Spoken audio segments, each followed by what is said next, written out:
Good morning guys from Israel. Okay, so today it is the last day of Passover. So itinerary is changing a little bit, but we are going to Bethlehem, we're going around Jerusalem, and we're going to do a lot of historical stuff. So we are covered for the churches, and yeah, I'm so excited. I already want to spend longer in Israel. Let's go and see the Holy Land on a very, very holy day. We'll be heading now to the Mount of Olives in Jerusalem. This is in the eastern side of the city.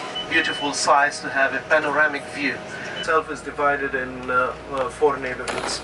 It has the Muslim quarter, the Christian quarter, the Jewish quarter, and the Armenian quarter inside the old city.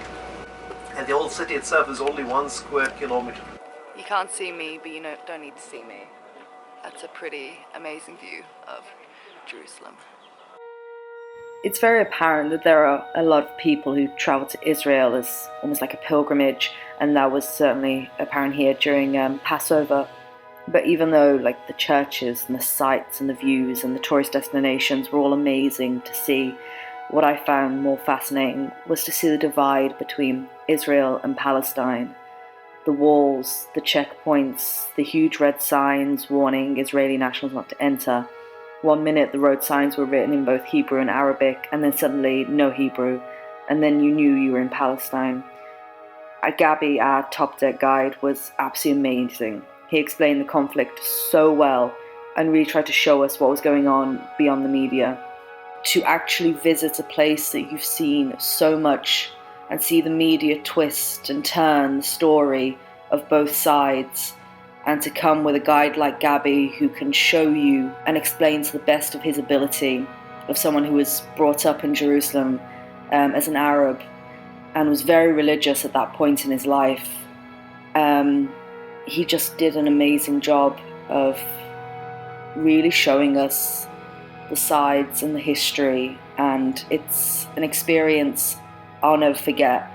It's not what I thought I would get out of going to Israel. So we're currently in the old city, and it's walled, and there's like a strict dress code to get in. Women have to be completely covered.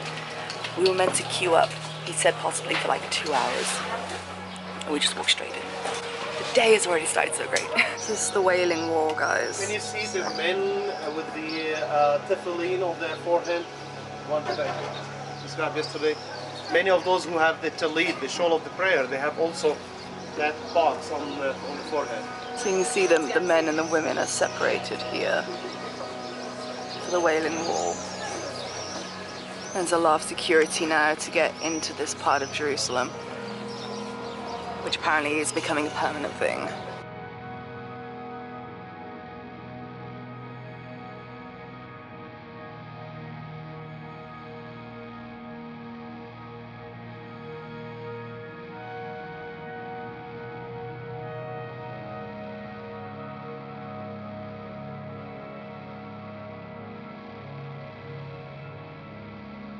How amazing is this mosque? It's just fabulous, the colour. We've been able to see it when we went to the Mountain of Olives in the last vlog yesterday. But you're able to see a bit up close. You can't go in, obviously. Only Muslims can go in. It's just so pretty. God, according to the Jewish people, once the temple was destroyed, it moved to the closest wall. And that's why this wall is considered holy, because the Jewish people believe that God's dwelling, the Shekinah of God, is on that wall. So they don't go to pray to a wall, they go to pray to God, that for them, He just dwells in that wall itself.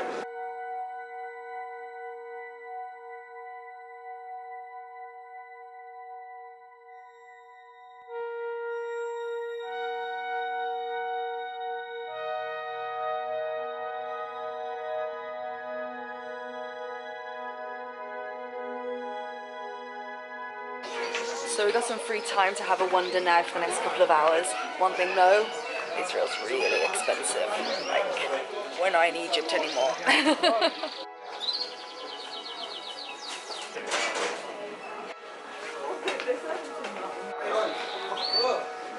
Okay, so we had a wander, but everything pretty much was just the same in all of the markets. So I think we've got about an hour left, so falafel time. Look at that hummus. You can see the school just at the roundabout in front of you to the left with the United Nations flag and even the color of the building itself in white and blue. just in front of it here to the right side, this big key, it's written, "We will return." Now the key is the symbol of the people who left their houses, just locking the house and taking with them the key, hoping to come back when the atrocities ended, but they never were allowed to go back to their homes. After his baptism by John the Baptist in the Jordan River, Jesus was led by the Spirit in the wilderness, where he fasted for 40 days, in which he ate nothing.